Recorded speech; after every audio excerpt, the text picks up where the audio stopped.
Yo, chào mừng các bạn đã quay trở lại với kênh của mình là Hugo Dương. Để các bạn mới được chưa biết, mình chuyên review và chia sẻ kinh nghiệm về cá cảnh, du lịch, đồ ăn vân vân. Thì sau hai video vừa rồi, phần 1, phần 2 mình có chia sẻ với các bạn là những cái món mà mình mua để chuẩn bị setup cho cái hồ thủy sinh của mình, cũng như là các bước xử lý, vật liệu lọc và cái nguyên liệu chính là đá, để cho khi mà mình setup cho hồ thủy sinh của mình nó được sạch sẽ và nó không có tạo ra những cái mạt, những cái bùn để làm đục cái nước của mình. Thì bây giờ không làm mất thời gian của các bạn nữa, video hôm nay là video chính, mình sẽ setup hồ thủy sinh này. Bây giờ mình cùng bắt đầu thôi các bạn ha. Ok, let's go. Thì bước đầu tiên mình sẽ tiến hành là dán đề can.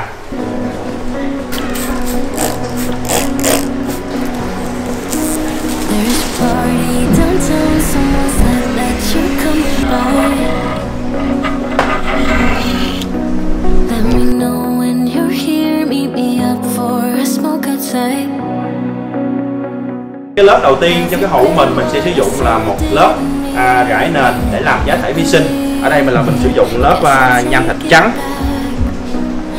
Phía trên lớp giá thể vi sinh mình sẽ sử dụng một ít bột vi sinh của Coica. Mục đích của cái giá thể vi sinh này là tạo cho cái nền thông thoáng, cũng như là tạo cho những cái loại vi sinh có nhà để nó trú ẩn và phát triển.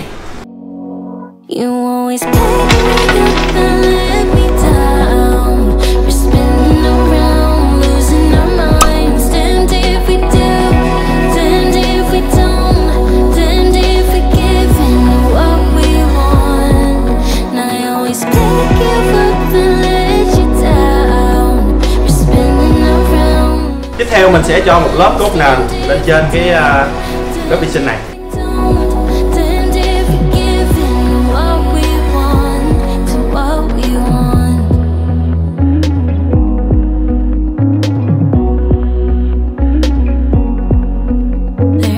Bây giờ mình sẽ cho phân nền lên trên cái lớp cốt nền này ha các bạn ha.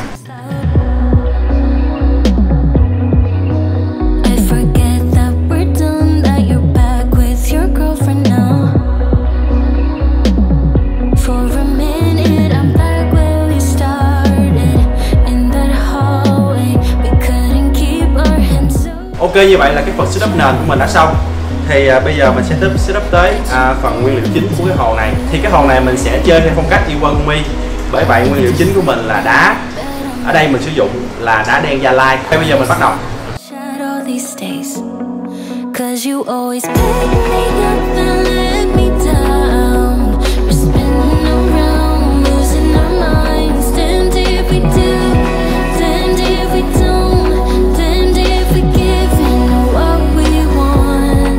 Như vậy là như các bạn đã thấy là mình đã tạm hoàn thành cái phần layout đá của mình.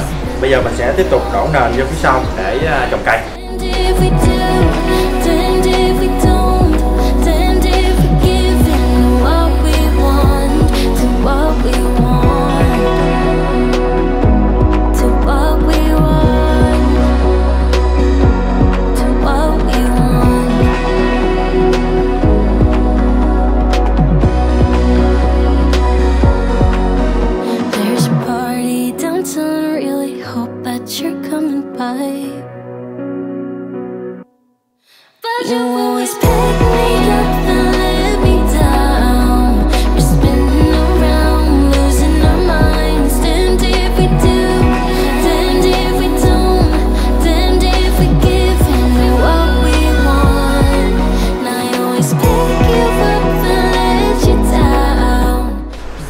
Rồi, như vậy như các bạn đã thấy là mình đã xong cơ bản được cái phần layout rồi. Thì bây giờ tiếp tục mình sẽ đổ cát vào phần phía trước và mình tạo một cái con đường.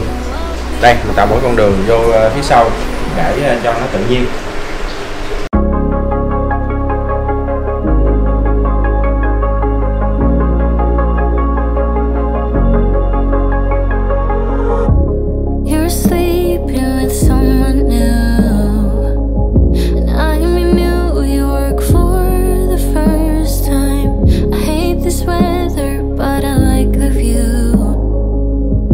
Makes me think of new beginnings. Here's to new beginnings.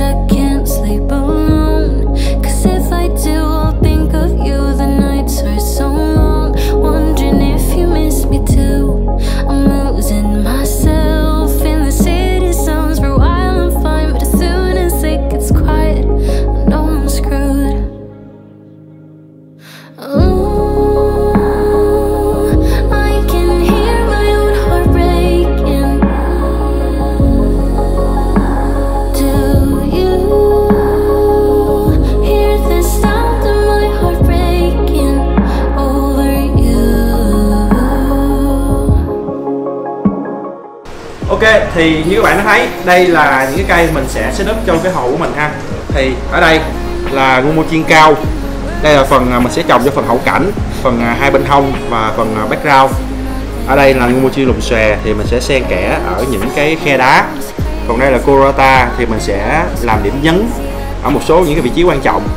Còn ở đây là Mini Taiwan, mình đã cột vào những cục đá nhỏ để mình chèn vào những cái khe đá.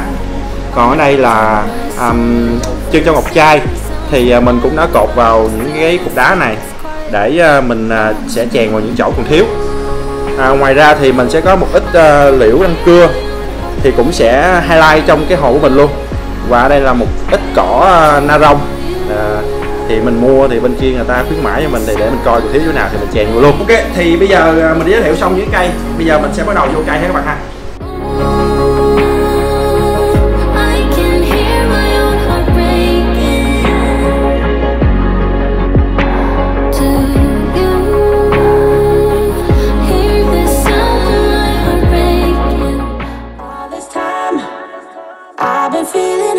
Till you came around. All this time, you're the only reason I'm not chasing highs. What is love? Lately I've been wondering just what is love? I don't know. No one ever showed me I've been on my own for too long. But if you hold me now, let me into your heart. Maybe I can start to love again and tend to my scars. Can you show me how? Can you love me without you've done? Ok, như vậy là các bạn thấy đó, cái phần background Ngumo chiên lùm xòe và Ngumo chiên cao là mình đã cắm xong. Bây giờ tiếp tục mình sẽ điểm thêm Corota theo viền của cái viên đá chính ở đây ha các bạn ha, để mình làm tạo điểm nhấn cho cái hồ.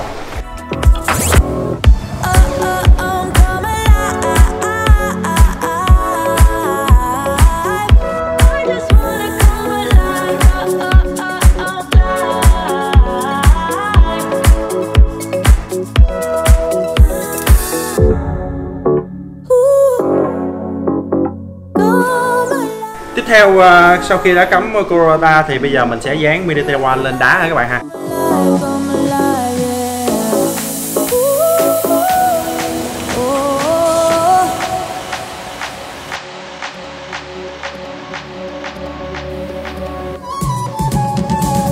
Ok, bây giờ sẽ đến những cái phần real Mini Taiwan mà mình cột vào đá.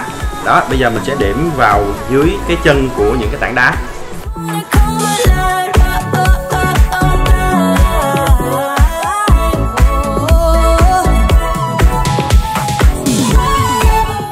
Ok, tiếp theo mình sẽ sử dụng chân châu ngọc trai mình đã cột sẵn ở trên đá. Thì cái này mình sẽ dán lên trên cái phần đá mà hồi nãy mình đã dán kết nối lại đó các bạn. Thì mình sẽ che cái khuyết điểm là mình sẽ che chỗ này, đó, dán lên đây. Sau này nó mọc nó sẽ bung ra và nó sẽ che được cái khuyết điểm là cái phần đá đây.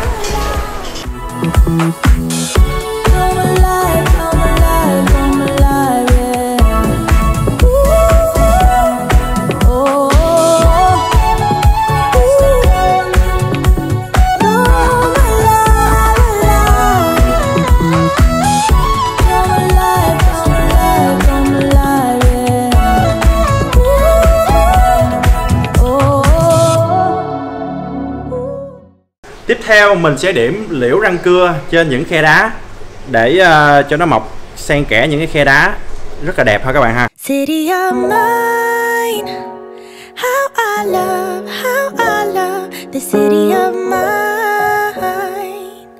It never gets me down. City of mine, how I love the city of mine.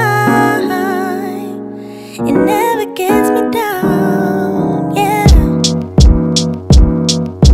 I was born in the city, I was raised on its edges. My pop worked his life when it's complex. I found love in its center. If I could live here forever. Ok, như vậy là từ sáng cho tới giờ mình đã hoàn thành xong cái bố cục Iwagumi ở cái hồ thủy sinh của mình ha các bạn ha. Đó, thì như các bạn thấy đó, bây giờ mình sẽ bắt đầu mình vô nước Sài Gòn và mình sẽ chăm vi sinh để cho nước trong. moments in life. See, I fell in love for the first time in Golden Gate Park. I saw my first rap show at Great American Hall. I used to beg my homies for a ride across the bridge to goof off and spend the whole damn day doing whatever we want. Keith drove us down to Ike's place while we'd roll up a blunt, and me and Jack would get stoney, walk around and get lost. Don't think I'll ever truly pay back all I was lucky to get just by walking through the city. No, I'm a small part of this.